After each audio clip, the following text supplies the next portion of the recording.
Well, hello, folks. Welcome to the latest episode of HR Tech Chat.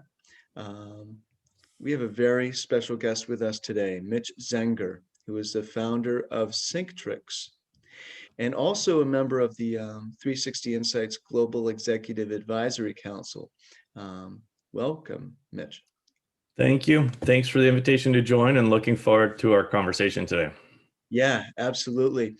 And I'm looking forward to this too, very much. We got pretty deep last time we were talking about the future of work and AI and blockchain and analytics and data and all that. And we were just chatting and we weren't sure where to start here because any one of those would be a great sort of entry point to this. But I'll tell you what. Why don't you share with our listeners and viewers, excuse me, just exactly what Synctrics is all about. I think that would be a great place to start because that's a really good linchpin for a lot of these topics. Sure. So Synctrics is a early stage startup. So we're sort of building a very, very different HR tech platform. Our main focus is really trying to create people analytics at scale. So really aggregated data that can scale across lots of companies, et cetera. And to do that requires an extremely different architecture. So if you want people analytics to scale, you need to have data models that are all interconnected together. You need to have data that's owned and controlled by people. So you have the security and transparency and controls that people would feel comfortable, creating and entering data in. And probably the biggest or most interesting and challenging hurdle to overcome is this idea that your data is owned and controlled by employees. So you own it, you take it with you, it's transferable. And you can also really, in this new world of work where you have, gig economy, remote workers, partners, contingent labor, et cetera, they should be connected to this whole, data infrastructure. So you should be able to, put a team together that has people from a variety of different entities and really have them see each other for who they are, create, assessments, give feedback to each other, and really coach and support each other. So that's what we're trying to build. That's really interesting. A couple of things. So first of all, having the individual contributor, whether it's a contingent worker or a contractor or an actual employee, own their own data, so it belongs to them. That's a major game changer because that's pretty much the inverse or opposite of what it is today. And I can see what you're saying around, changing architectures significantly. Maybe you could paint a picture for to paint a picture of like an example. It doesn't have to be, it can be, but doesn't have to be an overly elaborate example. But what this would look like. Just kind of like an example. What would this look like with having this data model being, that the data is owned by the contributor, and how would that benefit the organization and the individual? Sure. So let me take it personal. So for an individual, I want to be in control. And this really is, also kind of the cultural revolution that's happening in our world today. I want to be in control of who I am, how I project myself, what reputation or sort of what I'm known for inside of my company. That doesn't happen today. Sort of like you get pigeoned into, you're the project management guy, or you're the, strategy guy, and you may be good at that, but it may not be who you really want to be at work. And so you don't really care. Your performance review, like you have it done every year. Does anybody really care that much about it other than, I want to get, salary increase? Not really, because if you're going to, quit, that data's gone and lost. So owning that and controlling it is really important. And then with that, I'm projecting it's almost becoming more vulnerable to my teammates. Here's who I am. Here's what I want to be good at. Here's my reputation. Embrace that. here's how I want you to use me on the teams that I'm working on and the projects I'm working on. And so it really is a very different structure and conversation.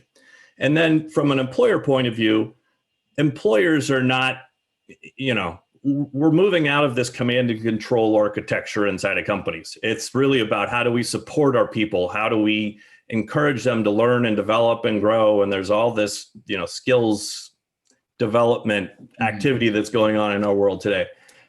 An employer should be encouraging that. And they should be saying, I want you to create the data that I can use to help you grow and expand, and I'll support that. So in essence, the business model is I'll pay you to create data that I can use to see how we're doing and how we're performing it as an organization, and drive improvements and changes and optimize team structures, et cetera, with the right sets of strengths and skills.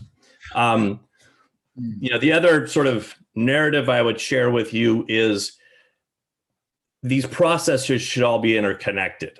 So, right now you have an employer who forces you as an employee to log into 10 different tools to do your learning, to do your assessment, to do your pulse survey, to do your, goal setting, and, then to go and reward and recognize people for achievements or success.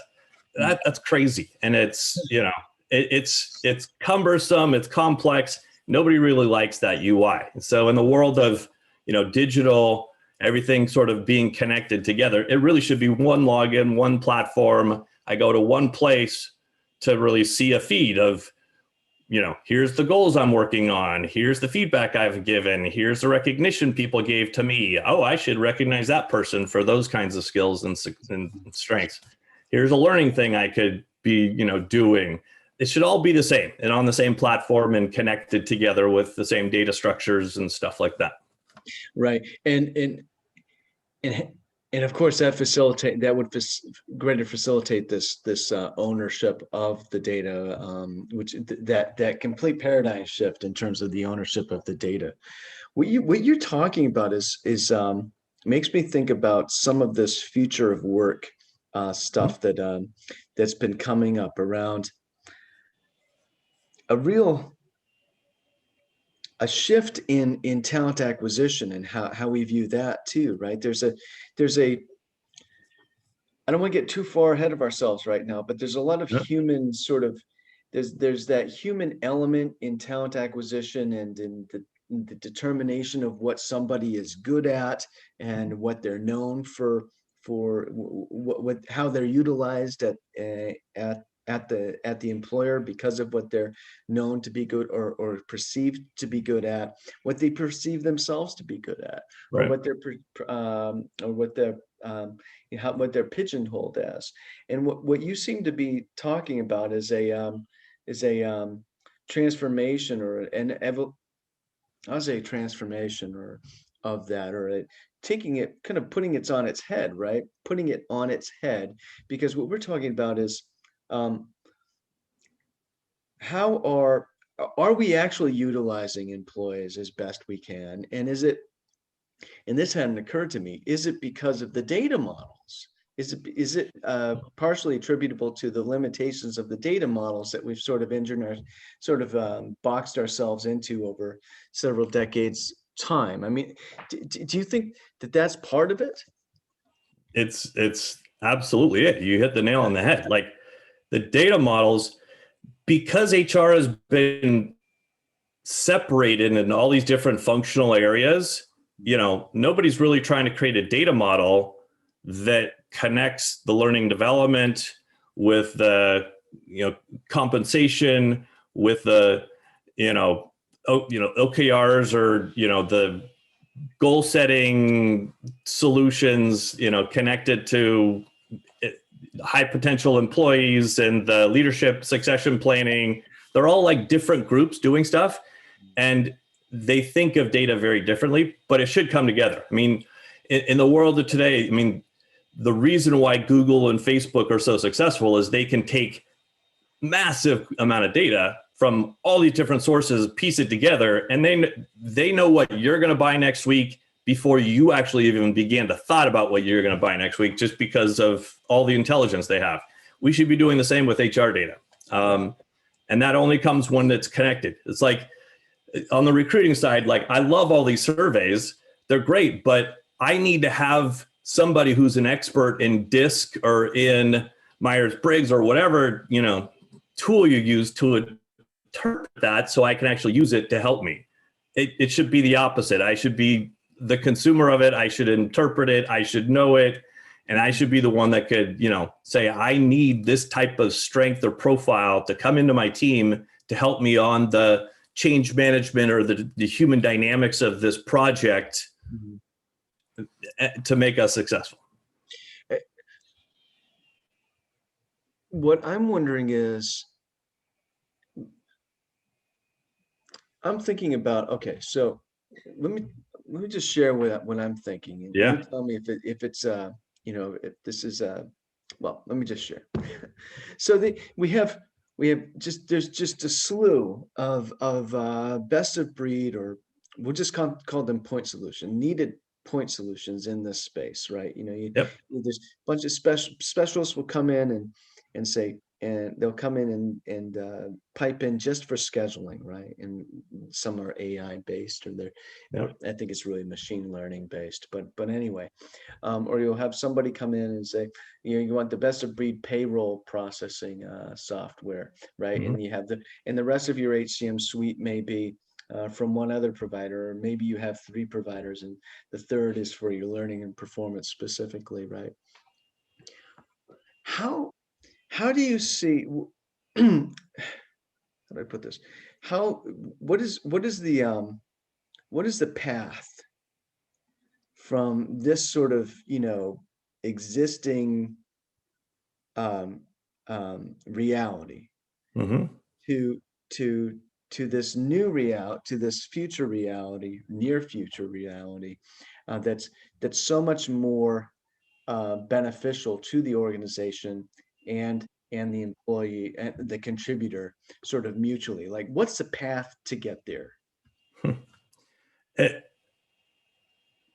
It's going to be a bumpy path. It's not an easy thing. I mean, it's a major shift in how we think about, you know, an HCM solution in an organization. And I would liken it today to what we're seeing with just like ERP systems. You have the Oracle and the SAP. They're locked in. They can't re-architect their data structures overnight. Like, and they're locked into this ecosystem that's working very, very well. I think the path is going to be somebody new coming in saying, we have a very different way that we can look at this data, control it, manage it. You know, I mean, and I'm thinking of companies like Snowflake or Databricks or others. That's like, we can put all this in the cloud. We can automate it. We can simplify it. It's going to, you know, going to be 100x simpler to use and to manage. And it's actually going to have a bigger impact. And I think the path is probably smaller companies adopting it, seeing a bigger impact and a massive change in employee engagement and employee loyalty.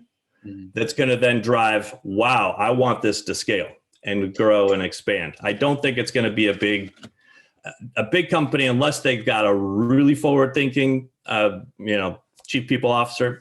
They're not going to be thinking about making this kind of change anytime soon. I was going to say, I think that the opportunity is probably at that inflection point where a small company is, you know, saying to itself, hey, we need something better than Excel spreadsheets and you know, PDF forms to manage our HR and payroll. And at that point, you know, there's a number of players out there that will, you know, sort of the conventional, traditional look, you know, having an HCM suite for a small business, right? And having those, but speaking with those small companies at that point, saying, hey, you know, you need to be thinking about more than just getting the nuts and bolts of HR right, Right. or of HCM right. You start. This is the time. It may not seem like it to you, Mr. and Ms. Small Business, right? May not seem like it to you right now because you're just thinking about getting all of this, this containing all these costs and getting all this stuff more efficient and automated. But this is the time right now to be thinking long term about how is your culture going to be when you're 500 employees strong as opposed to 100 right now, or even 200 strong. There's thinking about you know thinking about what employer culture is at the very beginning. There's some companies that it's a bad culture from the very beginning, and they never get beyond micro company size, right? And Yep. it's just constant churn of employees. But the ones that grow, and I was speaking with a fellow who runs talent acquisition at a trucking company that's Michigan based. Yep. Michigan or Wisconsin based. Anyway, they're around 100 employees strong, and they have a very strong culture, and they know who they are, right? And I suspect there are a lot of small companies like that, and they're just at that point where they're thinking about adopting some better, more efficient, innovative technologies for their talent acquisition. So this is one of those examples where you catch them at that point where they're fixated on, this is the right time to catch them. They're fixated on getting that automation, getting those efficiencies, because HR is suddenly turned into an unwieldy, clumsy thing that's almost unmanageable with what they have in place. You catch them at that point where they're so fixated on the automation, you say, hey, this is the time to think about more. Yeah. And I think the other thing a lot of companies are looking at is, what's the cost to bring on these HCM platforms? The admin setup, configuration, all the administrators who are sort of setting things up, like that becomes a cost to adopt and to get that to scale. And then the people analytics side. I think we're just starting to see companies, and these are the bigger ones, putting huge people analytics teams together to actually connect all this data and actually answer questions that executives are asking. And it's like, if you can simplify it and connect it, that's where I see the huge opportunity. It's like, hey, I can get all the reporting I want, people analytics I want, with centralized data without having to scale this massive people analytics team. It's all right there. How does this change business models in the HCM technology space? Obviously it needs to become more of a consumer-like product and a consumer focus. So you need to create more value for the employee versus value for HR. HR is just one of the customers of the data, but the real customer is, that employee experience and what's the value the employee is receiving from all of this. That's a big change. And then theoretically, you could create a whole incentive structure where it's employers are saying, we care about you. We want to give you well-being types of opportunities or benefits. We'll give you those benefits if you create the data and answer these questions and do these surveys, et cetera. That's a very different way to think about it. Whereas today, it's sort of like, HR is going to hound you until you create the data. Otherwise, you're going to get an annoying email, and then we'll tell your manager they're not, doing what they're supposed to be doing. Like that's childish almost. That's like your parent telling you go do this until blah blah blah. That should change. It should be a very, very different relationship, and so it's that to me is the biggest transformation. Is you're almost changing who the consumer or the buyer is of this whole technology. It's not just around HR, it's around the whole people experience, which includes HR, it includes team leaders, it includes, senior executives, all trying to solve the same problem. What's interesting to me is having a conversation recently with and I don't remember who it was, but they got to this idea of around, we were talking about customer experience, Yep. right? And I think it was California-based motel. There was a motel in California that, it was voted the best, hotel. It was actually a motel in California to say it beat out Ritz-Carlton and all of these, right? And it was really quite amazing. It wasn't a particularly special place from aesthetically speaking. They had, it wasn't run down, but they had, they didn't have the newest furniture. They even had the most, jaw-dropping, kind of like architectural design or anything like that. But what happened was that they would create these moments. They would create these moments for customers, just really memorable kind of interactions. They would bring them either the latest business book or something like that to the pool, or all sorts of cool things. I can't remember any of the cool things that they did, but suffice it to say, very cool things, and they created a very memorable experience for the customers. Okay, and that got us to talking about the similarities between your employees and your customers. And obviously there's the service profit chain model that Harvard Business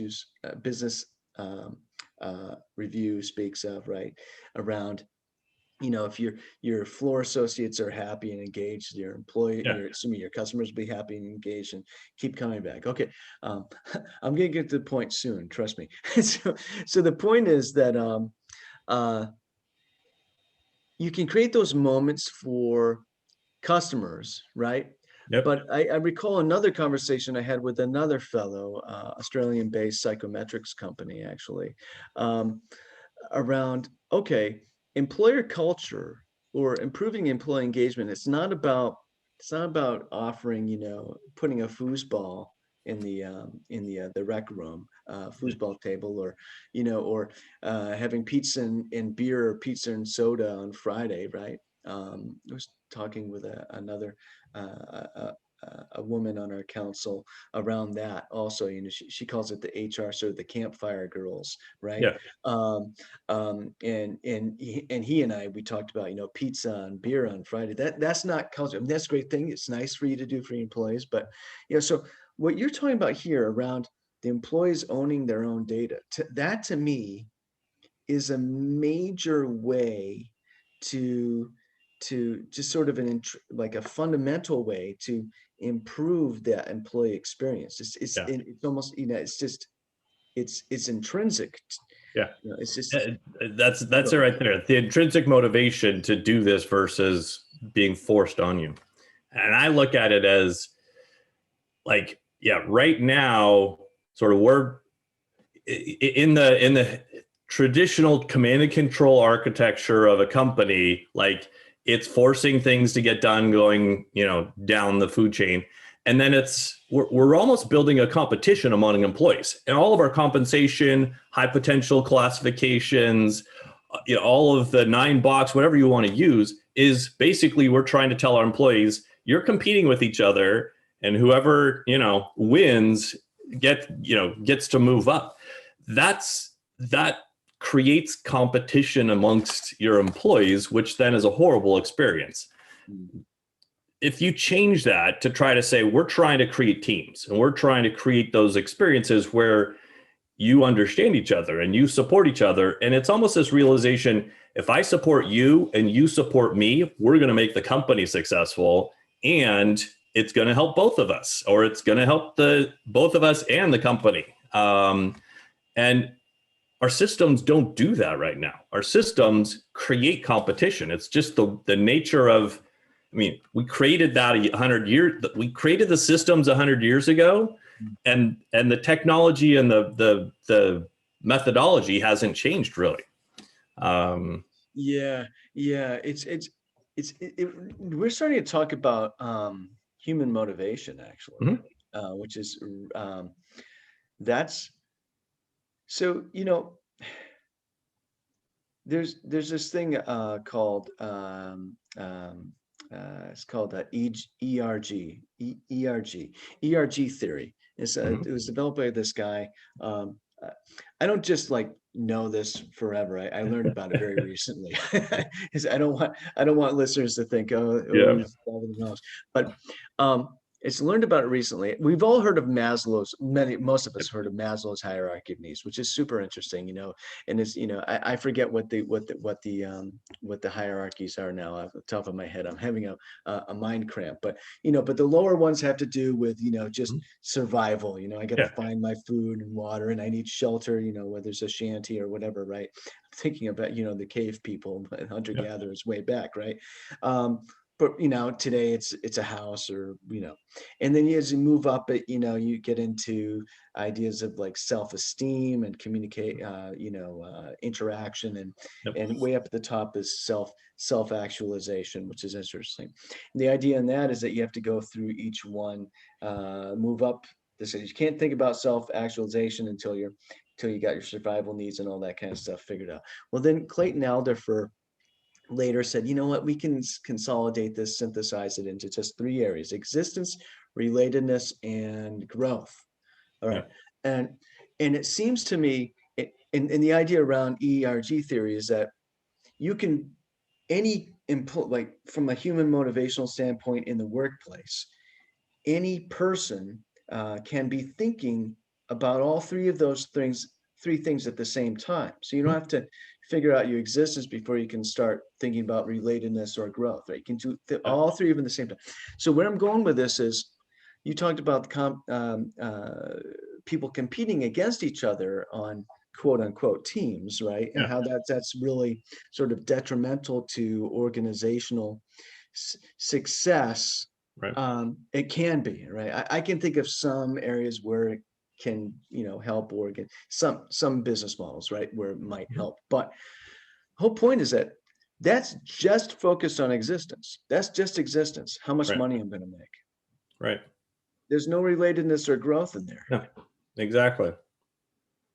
And if we can create those experiences, and if we can create incentives that say, we're paying you to connect with each other, to understand your profile and help people, give feedback on how they're doing. I'm seeing these behavior changes. Can you help me with my goals and reinforce? Are you seeing the behavior changes and growth that I want to have? And recommend a great YouTube video that I saw that helped in, being more assertive or being more whatever. That's what you want. Those kinds of small experiences where it's like, oh, my people I work with care about me and want to support me. That's huge. It's a major retention strategy. Yeah, right? No, absolutely. Because if you're getting all 3 of those things from your current employer, then you really have very little reason to leave. Right. And I've been reading recently around this coming, I wish I had come up with this term, the Great Resignation. Oh yeah, I read about I'm already seeing it. It's happening right now. It's very interesting. Yeah, and I was having a conversation with another person, happens to be on the council, the 3Sixty Insights Council, around this, and it's pretty interesting that, I think there's all sorts of things going on right now we're just in a really strange time because of the massive disruption of the past year and a half. I think there's no getting around it. I think we're all, the past is not necessarily going to be, a predictor of the future, at least for the near future. I think we're going to see a lot of weird trends happening. But this kind of fits in with this whole existence thing and competition and monetary, just compensation incentive for employees, right? This person, and I've heard this elsewhere too, getting into major bidding wars for new hires, for frankly, not bad candidates, but not particularly exceptional candidates, sort of middling people, Yeah. right? Yep. I'm not trying to disparage anybody, but Yeah. people who might be good enough for the Yeah. role, the open role, right? We're getting into bidding wars, and so we have people especially desk workers. Let's just talk about desk workers, because we have the whole frontline workers. We have folks that work on the power lines and stuff like that too. Their experience has been completely different with COVID. But for desk workers, it's all been work from home. You're on Zoom all day, or you're working by yourself, and that's been trying to support the employee experience there.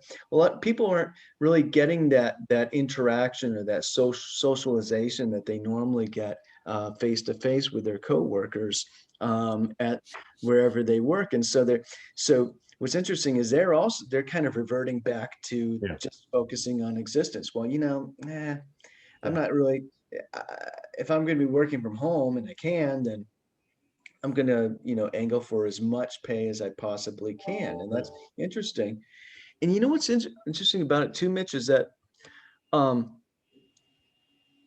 every single there is no absolute, like objective truth about what any one person is worth, right? It's just what the market says, right? And it, because the absolute truth doesn't exist. It just doesn't exist. It's just a decision made by several parties.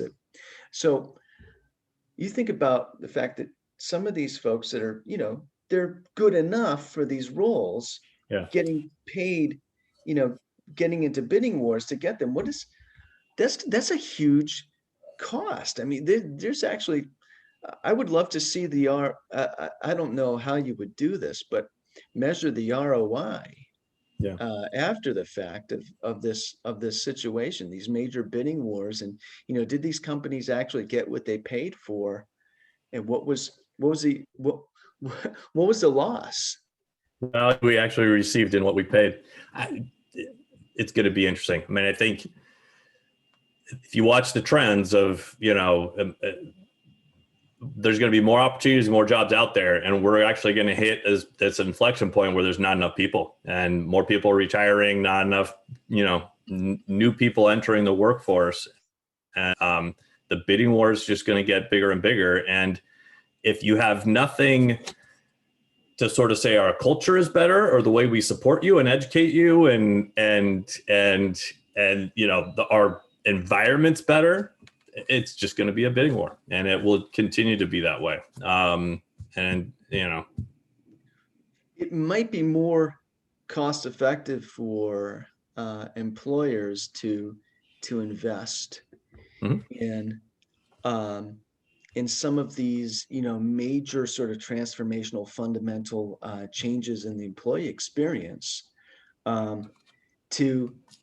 to ward off the Great Resignation for their own organization. It'd be more cost effective to do that, or cost less to do that, than to get into the inevitable, multiple bidding wars once people leave and you need to find new people. But and going back, tooting my own horn, like, you need to have data that's decentralized, that can be like the glass door. Here is our culture. Here's what people say about us, that can be shared transparently. And, there's not too many sources like that. And so, that's the differentiator. Yeah, I think so. This has been really interesting. Yeah. I'm so glad you agreed to be a guest, because we have our work cut out for us, and I say we. I'm just an analyst watching everybody do it. Big changes. People like you are doing the hard work. But yeah, I mean, there's going to be big changes coming. They have to happen fundamentally. It's just some of these architectures to really enable some of these potential next. These potential new circumstances that are so much better for employer and contributor alike. But I guess the upside is that there's the future of work is bright. Yeah, it is. it is ripe with opportunity and change. And the people who do it right and do it the right way are going to have, great opportunities. So, I love seeing is HR has a seat at the table in the operations and the functions of organizations. They're not just the administrative side, like they are a strategy value creator inside of companies now. Yeah. And that's the way they're going to survive, because eventually all this stuff, all of the cost containment stuff is going to be automated eventually. And even more than that with AI for complex automation of variable tasks. So yeah, they have to embrace this. Yeah. That's a great point. Thanks so much, Mitch. Thank you so much. It's great to talk to you. Always look forward to having conversations with you, and thanks for this opportunity to be on your show. Oh yeah, absolutely. Same here. Thanks, Mitch. Thanks. All right. Bye-bye. See ya.